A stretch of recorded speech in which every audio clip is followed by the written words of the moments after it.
শিবজির জন্ম কিভাবে হল? শিবজির কোনো সাধারণ জন্ম হয়নি।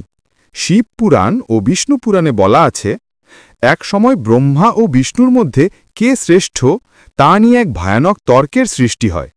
তখন হঠাৎ আকাশ থেকে নেমে আসে এক অসীম অগ্নিস্তম্ভ, যার না শুরু আছে না শেষ। দুজনেই চেষ্টা করলেন সেই জ্যোতির্লিঙ্গের শুরু আর শেষ দেখতে, কিন্তু কেউই তার সীমা খুঁজে পেলেন না।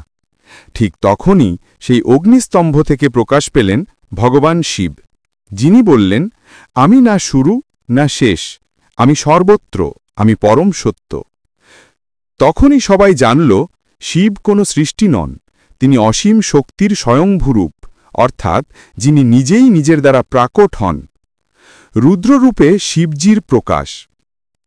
অন্য এক কাহিনী অনুযায়ী ব্রহ্মা দেব মানসপুত্র রূপে সৃষ্টি করেন এক শক্তিশালী রূপ, রুদ্র।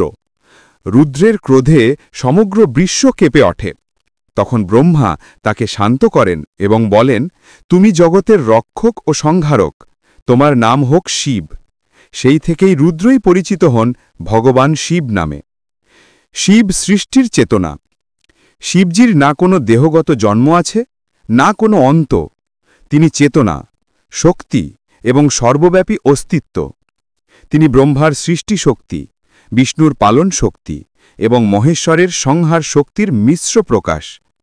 তার মধ্যে লুকিয়ে আছে শূন্য ও পূর্ণতা, তাই তাকে বলা হয়